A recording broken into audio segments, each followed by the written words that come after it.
सो इस वीडियो के एंड तक आप सीख जाओगे HTML का पूरा बेसिक्स और आप बना पाओगे अपना खुद का प्रोजेक्ट। आपके लाइफ का सिर्फ आने वाला आधा घंटा मुझे दीजिए और मैं गारंटी देता हूं कि ये वक्त आपके करियर का सबसे बेस्ट इन्वेस्टमेंट होगा।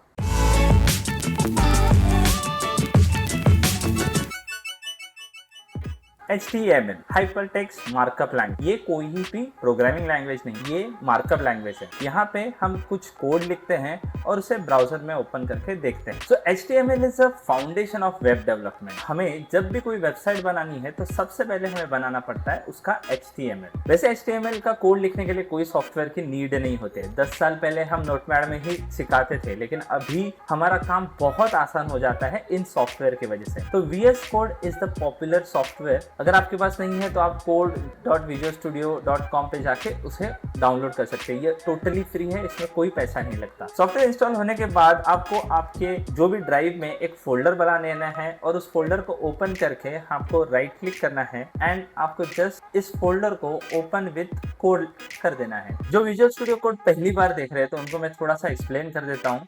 तो यहाँ पे एक एक्सप्लोरर का पैनल है, जो पैनल इंस्टॉलेशन के बाद मे बी आपके लेफ्ट साइड में आ रहा होगा। मुझे प्रैक्टिस है राइट साइड में, तो मैं हमेशा राइट साइड में करता हूँ। जो भी ऑलरेडी है वो यहाँ पे फाइल दिखेंगे। अगर आपको नया बनाना है तो यहाँ पे आप न्यू फाइल पे क्लिक कर सकते हो, नया folder, you can reload it. तो बहुत सारे अलग अलग चीज़ें यहाँ पे हैं। यहाँ पे एक ऑप्शन आता है एक्सटेंशंस का, जहाँ पे जाके हम बहुत सारे एक्सटेंशन इंस्टॉल कर सकते हैं। ये अगर आपको एक विजुअल स्टूडियो कोड पे एक टूर चाहिए तो मुझे कमेंट करके बताओ, मैं उसके ऊपर भी एक सेपरेट वीडियो लेके आ जाऊँ। तो एक्सप्लोर में जाके जब भी अगर आप एक कोई फाइल खोल लेते हो, so let me open one file. तो यहाँ पे एक फाइल मैंने खोल दी, तो वो फाइल आपकी लेफ्ट साइड में दिखना चालू हो जाएगा। HTML में दो तरीके के टैग होते हैं, एक ओपन टैग होता है और एक क्लोज टैग होता है, जिसे हम उसको फॉरवर्ड स्लैश से बंद करते हैं। तो एग्जांपल के तौर पे मैं अगर H1 लूँ तो ये H1 एक ओपन टैग हो गया एंड H1 क्लोज ये क्लोज टैग हो गया एंड इसके बीच हम कोई भी कंटेंट डाल सकते हैं। एंड जब ये open tag and close tag इसको कंबाइन करे, open content and close tag, इसे कहते हैं एलिमेंट एट्रीब्यूट, यानी एलिमेंट को दी हुई एक्स्ट्रा इंफॉर्मेशन। एग्जांपल के तौर पे हमारे पास एक एंकर टैग होता है जहां से हम नेविगेट करते हैं, लेकिन कहाँ नेविगेट करना है उसे हमें मेंशन करने के लिए href एट्रीब्यूट डालना पड़ता है। सो एट्रीब्यूट में हमेशा एट्रीब्यूट आता है और उसकी वैल्यू है। तो href अगर मैं बोलूँ यहाँ पे, अगर मुझे डालना है इसको google.com पे, तो http://www.google.com, अगर मैं गो टू गूगल, ये हो गया उसका कंटेंट। अभी इसे चेक करने के लिए अगर आप यहाँ पे रिफ्रेश करके देखोगे तो हमारे पास ये H1 का कंटेंट है एंड यहाँ पे आप लिंक देख सकते हो। जैसे मैं इसके ऊपर क्लिक करूंगा तो ये google.com पे ऑटोमेटिकली चला जाएगा। अगर आपने यहाँ पे नोटिस किया होगा तो यहाँ पे ये जो टैग्स एंड एलिमेंट एट्रीब्यूट्स है, ये जो मैंने टेक्स्ट लिखा है, इसे हमने किसी भी एलिमेंट के अंदर मेंशन नहीं किया है। तो HTML आपको कभी भी कोई एरर नहीं देगा। जो भी आप यहाँ पे डालोगे वो एज इट इज फाइल में रिफ्लेक्ट होगा। तो आपके मन में एक क्वेश्चन आ रहा होगा कि अगर टैग्स के बिना भी अगर HTML चलता है तो टैग्स एक्चुअली होते क्यों है। सो ये जो टैग्स है, जो हमारा गूगल का सर्च इंजन होता है, जब भी आप कोई भी वेबसाइट पे जाते हो, कुछ सर्च करते हो, तो इस टैग्स के हिसाब से ही सर्च इंजन आपको रिजल्ट देता है। अगर आप गूगल में एक कोई भी एग्जांपल के लिए मैं एक सर्च कर देता हूँ, एग्जांपल सर्च, एंड जब भी आप देखोगे तो यहाँ पे कुछ कुछ चीज़ें जो होंगी वो हमेशा बोल्ड में होंगी, कुछ कुछ चीज़ें ऐसे नॉर्मल में होंगी, कुछ कुछ एक्चुअली बड़ी होंगी, कुछ कुछ इन्वर्टेड कॉमा में होगी। तो हर एक का एक अलग अलग टैग होता है और उस हिसाब से वो सर्च इंजन आपको रिजल्ट देता है। तो वो टैग बहुत ही इंपॉर्टेंट है। यहाँ पे एक HTML का बेसिक स्ट्रक्चर हमको डालना है। तो सबसे पहले हम मेंशन करते हैं HTML के डॉक्यूमेंट का टाइप। तो डॉक्यूमेंट HTML5 का है या 4 का है, वो इस टाइप से डिफाइन होता है। उसके बाद आता है HTML का बेसिक स्ट्रक्चर, जैसे कि HTML ओपन एंड क्लोज, उसके अंदर हमारा होता है हेड, उसके अंदर हमारी होती है बॉडी। सो बॉडी यानी जहाँ पे हमारा सारा का सारा वेब पेज होता है, और हेड यहाँ पे हम टाइटल मेंशन करते हैं जो कि ब्राउजर के हेड एरिया में दिखता है।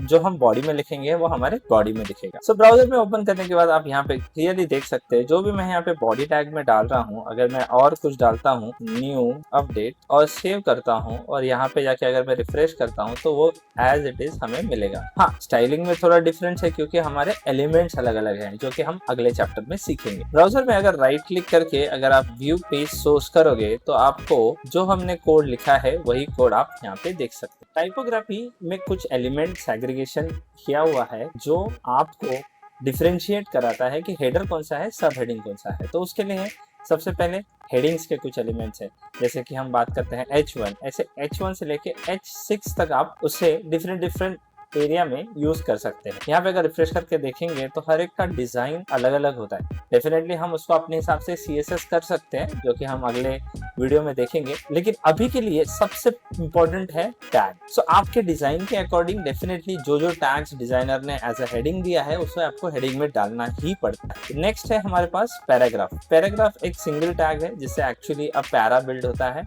अगर आप यहाँ पे देखोगे वो नॉर्मल टेक्स्ट स्टाइल के साथ आता है, कोई भी बोल्ड वगैरह कुछ नहीं होगा, वो नॉर्मल पैराग्राफ टैग आता है। तो इसमें आप बहुत बड़ा टेक्स्ट डाल के भी आप कर सकते हैं। उसके बाद और कुछ फॉर्मेटिंग्स के टैग्स आते हैं, जैसे कि बोल्ड, इटैलिक, अंडरलाइन, मार्क या इंपॉर्टेंट टैग्स। यहाँ पे आपको स्ट्रॉन्ग आप कर सकते हो उसे, एंड स्ट्रॉन्ग और बोल्ड ऑलमोस्ट सेम है। एंड एम्फेसिस मतलब इटैलिक का भी थोड़ा सा और like embossed kind of effect यहाँ पे देता है। एंड ये जो फॉर्मेटिंग के टेक्स्ट होते हैं वो आप किसी भी पैराग्राफ के अंदर या फिर कहीं पे भी यूज कर सकते हो। तो ये अगर मैं यहाँ पे एक बी टैग ओपन क्लोज करके उसमें यहाँ पे पैराग्राफ डालता हूँ तो वो बीच का जो सेंटेंस है वही सिर्फ बोल्ड हो जाएगा। अगर आपने अभी यहाँ पे नोटिस किया होगा तो H1 से लेके S6 तक जितने भी एलिमेंट हैं मैंने नीचे नीचे लिखे, वो यहाँ पे प्रीव्यू में भी वो नीचे नीचे आए, लेकिन ये जो बोल्ड, इटैलिक एंड जितने भी फॉर्मेटिंग के जो टैग्स है या एलिमेंट्स है मैंने जब लिखे वो एक लाइन में आ गए। तो ऐसा क्यों होता है? क्योंकि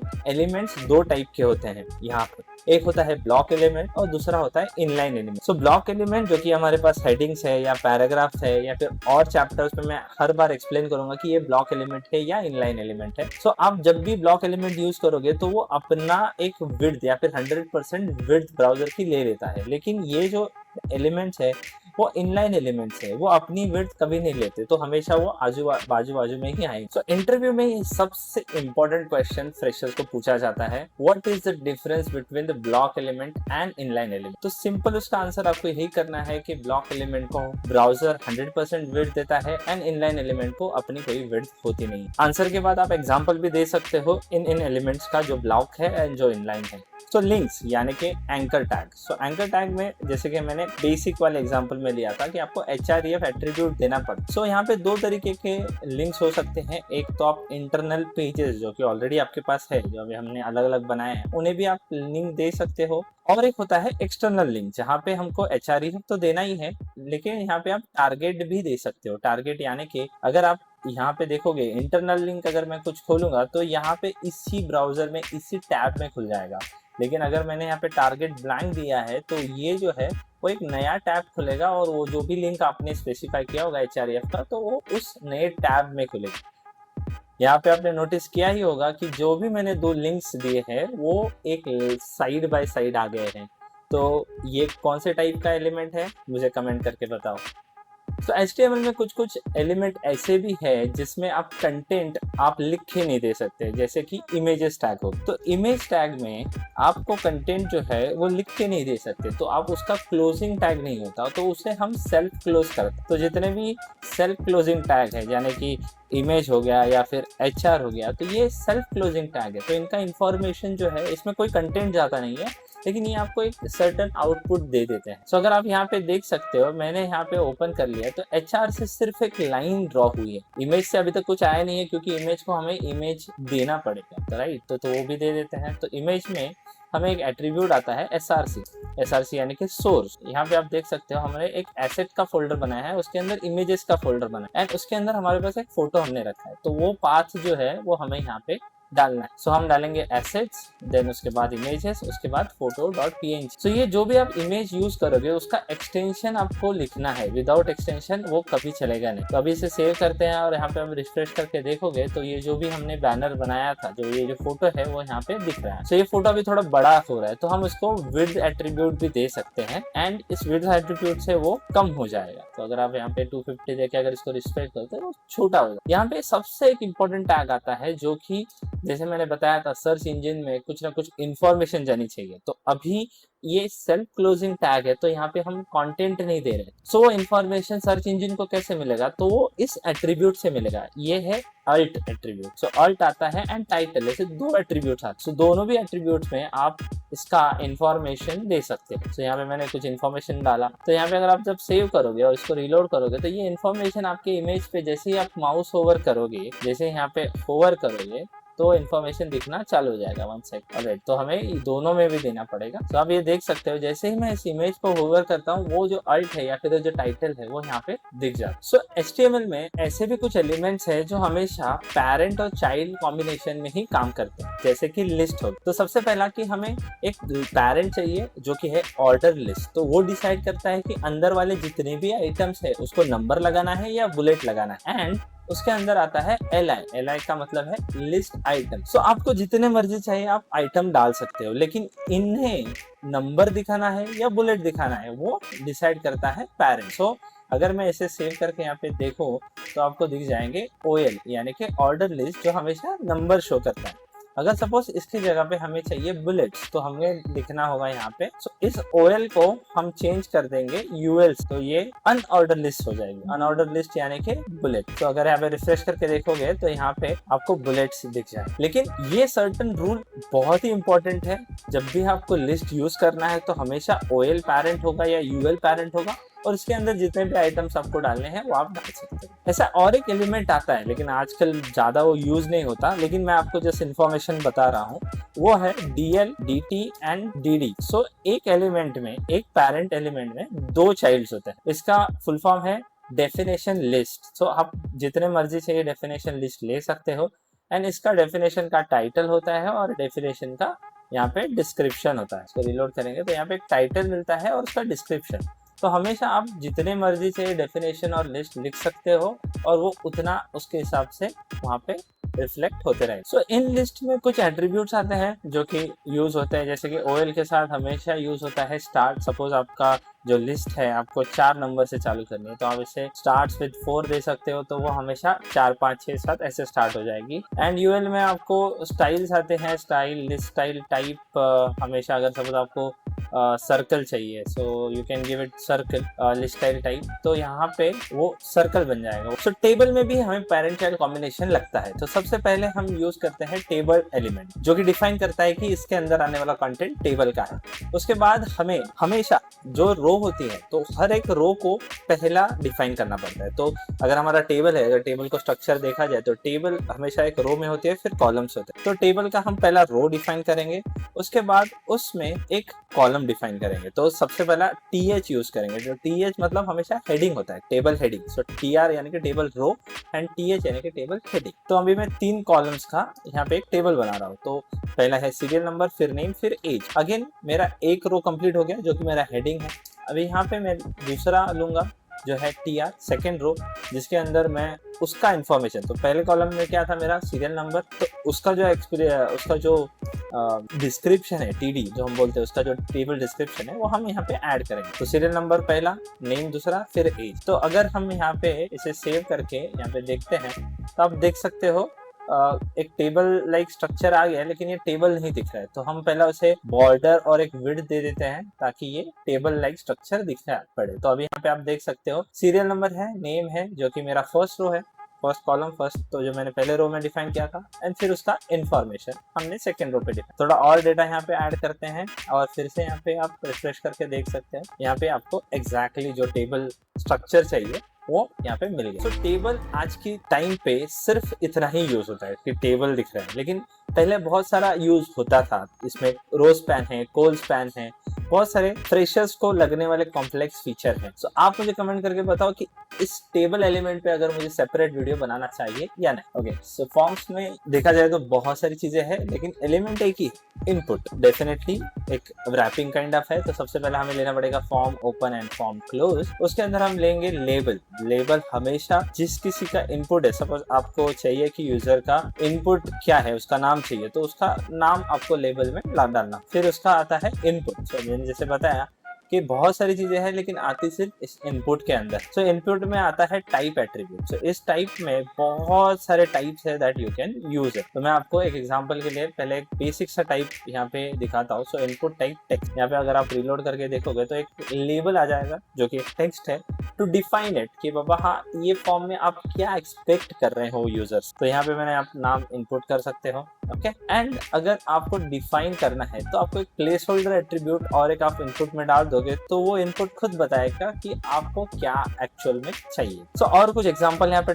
ट्राई करते हैं। तो basically email ID and all. So यहाँ पे बीच बीच में मैंने ब्रेक टैग भी यूज किया है जो कि ब्रेक करने के लिए यूज होता है, बिकॉज ये लेबल एंड इनपुट ये दोनों भी इनलाइन एलिमेंट है। अगर मैं एक हाथ ब्रेक हटाता हूँ और आप देखोगे तो एक लाइन में आते जाए, सो वो ना हो इसके लिए मैंने उसको ब्रेक कर दिया है, तो ये अलग अलग लाइन पे आए। ओके, सो ऐसे ही बहुत अलग अलग टाइप्स है। डेफिनेटली टाइम कंस्ट्रेंट की वजह से आप मैं सारे नहीं दिखा सकता, आप खुद इसे ट्राई करिए। इनपुट बॉक्स के अलावा वी हैव अ सिलेक्ट यानी कि अगर आपको ड्रॉप डाउन में कुछ सिलेक्ट करना है तो उसे कैसा करें। तो डेफिनेटली यहाँ पे मैंने लेबल तो दे दिया पहले, तो हमें सिलेक्ट को ओपन क्लोज करना पड़ेगा बिकॉज हमें ड्रॉप डाउन से कुछ सिलेक्ट करना है। उसके बाद उसके अंदर हम ऑप्शंस देंगे। तो यहाँ पे आप मल्टीपल ऑप्शंस यहाँ पे दे दोगे और रिलोड करके देखो यहाँ पे आपको मिलेगा ड्रॉप डाउन जहाँ पे male female you can check. तो जो भी ऑप्शंस रहेगा यहाँ पे you can select, okay. Definitely इसके अलग अलग एट्रीब्यूट्स आते हैं, यहाँ पे आपको उसकी वैल्यू देनी पड़ती है जो कि जब भी आप फॉर्म सबमिट करोगे तो वो वैल्यू से वैल्यू उठा के देता है।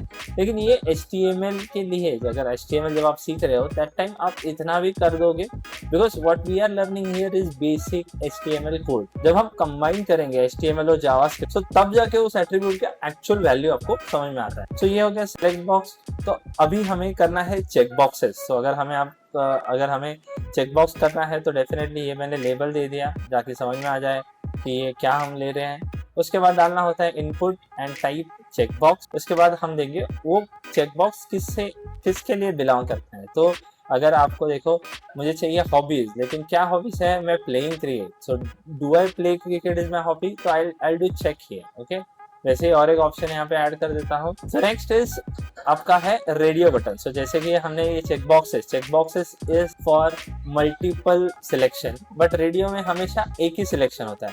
तो सेम हम यहाँ पे देंगे रेडियो टाइप एंड यहाँ पे हमें नेम स्पेसिफाई करना बहुत ही इम्पोर्टेंट होता है, क्योंकि इस नेम के हिसाब से जितने भी नेम कॉमन है तो वो नेम के बेस पे ही डिसाइड होता है कि किन किन रेडियो में से आप सिर्फ एक सिलेक्ट कर सकते हो। तो जिन का नेम सेम होगा उन वाले रेडियो में से सिर्फ आप कोई एक सिलेक्ट कर सकते हो। तो यहाँ पे अगर आप देखो तो मैं ये सिलेक्ट कर सकता हूँ या ये। तो ये जो सिलेक्शन चला जाता है ना, अगर सपोज मैंने ये अगर अलग अलग रखा कोई, तो यहाँ पे यू कैन सी ये भी चेक हो जाएगा, ये भी चेक हो जाएगा, ओके। तो that is the main issue. तो इसके लिए हमें इसका नेम सेम रखना पड़ता है। तो जिन का नेम सेम है उसमें से कोई एक ही सिलेक्ट हो, ओके। और उसके बाद फाइनली हमारे पास आ जाता है बटन। तो बटन में टाइप सबमिट है, जो भी बटन है तो आप सबमिट कर सकते हो या फिर बटन कर सकते हो। तो फंक्शनलिटी जो हम जावास्क्रिप्ट में सीखेंगे आगे जाके, वहां पे इसका एक्चुअल में जो टाइप सबमिट रखने के बाद क्या होता है, बटन रखने के बाद, वैसे फॉर्म में भी यहाँ पे एक टाइप होता है कॉल्ड एक्शन। तो यहाँ पे आपको एक फाइल देनी होती है जहाँ पे जैसे ये फॉर्म ये सबमिट हो जाएगा तो वो बैकएंड को चला जाएगा एंड वो डेटा के साथ वो कुछ ना कुछ डेटाबेस में सेव करेगा, ओके। सो ये ओवरऑल कुछ फॉर्म एलिमेंट्स हैं। ये बहुत लंबी लिस्ट है, आप खुद इसे ट्राई करिए एंड अगर आपको कुछ भी डाउट है तो कमेंट सेक्शन तो आप ही के लिए है। सो कोई भी डाउट हो कमेंट करो, मैं आपको डेफिनेटली आंसर करूँगा। तो ग्रुपिंग ये बहुत ही इंपॉर्टेंट एलिमेंट्स हैं। एक है div और दूसरा है span, ओके। और ये आज के तारीख में बहुत यूज होते हैं। So please be focus for this. कुछ एलिमेंट्स है, अगर मैं यहाँ पे जाता हूँ हमारे टाइपोग्राफी से, अगर कुछ इनलाइन एलिमेंट्स को यहाँ से उठाता हूँ एंड मैं इसे चाहता हूँ कि ये सारे जो एक लाइन में आ रहे हैं, अगर सपोज मैं इनको चाहता हूँ कि बोल्ड इटैलिक एक लाइन में आ जाए, अंडरलाइन अलग लाइन में आ जाए, तो हमें इसे किसी ना किसी टैग के अंदर डालना चाहिए। लेकिन अगर हमने इसे पैराग्राफ टैग में डाल दिया तो SEO पैराग्राफ टैग को कंसीडर करता है कि ये हमें कुछ इंफॉर्मेशन दे, लेकिन ये ऐसा ग्रुप तो नहीं हो जाता। सो div और span एक ऐसे एलिमेंट है जिनका खुद का एज ए नेचर कुछ नहीं होता।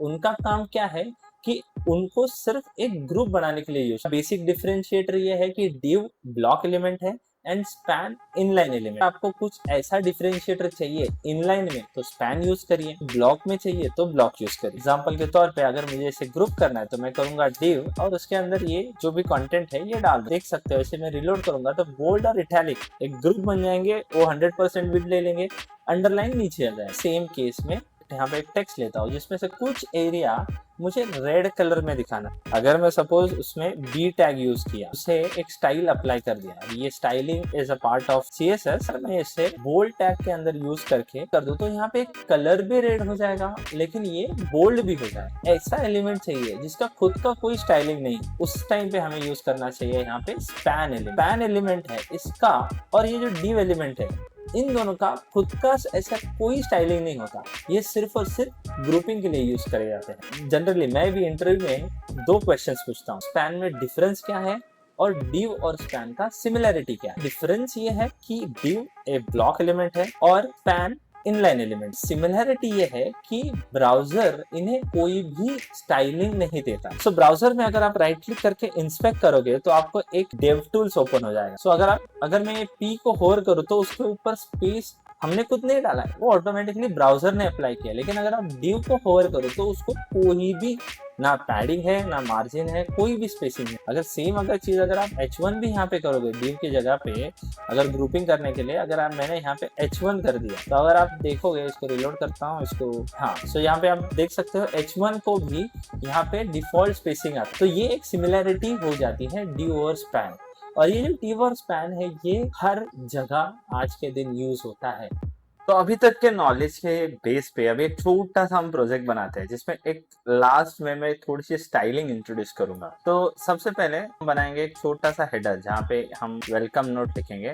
अभी इसी हेडर को मैं थोड़ी सी स्टाइलिंग दे देता हूँ। अभी CSS हमारा जो नेक्स्ट टॉपिक है जहाँ पे आप कोई भी एक एलिमेंट को, यानी कि यहाँ पे हमने हेडर एलिमेंट जो लिया हुआ है उस एलिमेंट को आप कोई भी एक बैकग्राउंड कलर दे सकते हैं, पैडिंग मतलब स्पेसिंग उसके अराउंड दे सकते हैं। तो यहाँ मैंने यहाँ पे 2 चीजें यहाँ पे अप्लाई कर दी है और यहाँ पे अगर आप रिलोड करके चेक करोगे तो आपको वो कलर मिल जाएगा।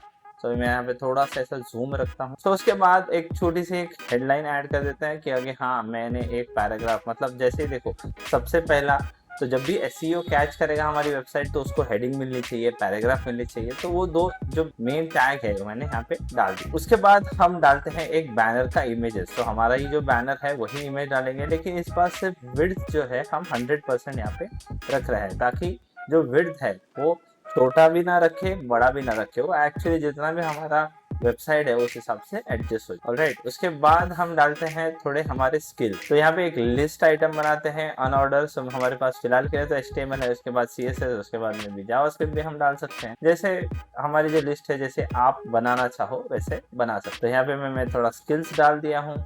अभी उसके बाद हम एक HR डालते हैं, एक लाइन, एंड इसके बाद एक छोटा सा फॉर्म भी हम यहाँ पे डालेंगे। तो फॉर्म डालने के लिए सबसे पहला तो मेन फॉर्म एलिमेंट हम लेंगे यहाँ पे। उसके बाद ग्रुपिंग करने के लिए, क्योंकि अगर मैं multiple input side by side डालूं तो वो फॉर्म एक साइड बाय साइड चलेगा। इसके लिए मैं यहाँ पे ग्रुपिंग के लिए div डाल रहा हूँ। इनपुट टाइप टेक्स्ट और यहाँ पे मेरा नाम, जो भी बंदा डालेगा उसका नाम, उसका ईमेल एड्रेस एंड एक सबमिट बटन, बस। तो ये 3 चीजें हम यहाँ पे डाल देंगे। तो यहाँ पे थोड़ा सा स्पेसिंग कम है, अगर ये स्पेसिंग अगर हमें बढ़ाना है तो हम यहाँ पे एक थोड़ा सा स्टाइलिंग दे सकते हैं कि जितने भी div है उसके हम उसको पैडिंग बॉटम देंगे एक समझ लीजिए एक 12 पिक्सल। ओके, सो अभी अगर यहाँ पे मैं रिलोड करके देखूंगा तो जितने भी div है उसके यहाँ पे नीचे स्पेसिंग आ जाए। इतना हो गया। अभी इसके बाद हम चाहिए तो एक फुटर भी डाल सकते हैं। फुटर जहाँ पे हम डालेंगे कॉपीराइट और मे बी क्रिएटेड बाय। सो ये मैंने यहाँ पे डाल दिया। अभी यहाँ पे आप देख सकते हो। हाँ, इसको भी थोड़ा सा बैकग्राउंड वगैरह देंगे तो अच्छा रहेगा। तो इस वजह से मैं हेडर का पूरा ये बैकग्राउंड फिर से कॉपी करता हूँ और ये फुटर वाले एलिमेंट को भी देता हूँ। एंड अगर अभी और उसको एक टेक्स्ट लाइन सेंटर भी दे देता हूँ ताकि ये आगे जाके, क्योंकि देखो HTML जैसे कि मैंने ऑलरेडी मेरे फ्रंट एंड रोड मैप के ट्यूटोरियल में बताया था कि HTML सिर्फ ढांचा होता है, उसपे कोई भी डिजाइन मतलब उसको सेंटर करना, अलाइन करना, ये नहीं। HTML एक स्ट्रक्चर को लीपा पोती वो CSS में ही होती है, तो CSS के बिना HTML का काम अधूरा है। HTML का स्ट्रक्चर बहुत ही इंपॉर्टेंट होता है बिकॉज वही अपने वेबसाइट की बेस है। आई मीन अगर पिलर स्ट्रांग नहीं है तो वेबसाइट स्ट्रांग नहीं बन सकती। The same rule applies on on this side. Video अगर अच्छा लगा होगा तो लाइक करिए और शेयर करिए अपने दोस्तों के साथ, और कमेंट करके बताइए कि इसमें आपका फेवरेट टॉपिक कौन सा है। मैं मिलता हूँ आपसे अगले वीडियो में, तब तक के लिए bye bye, have a great.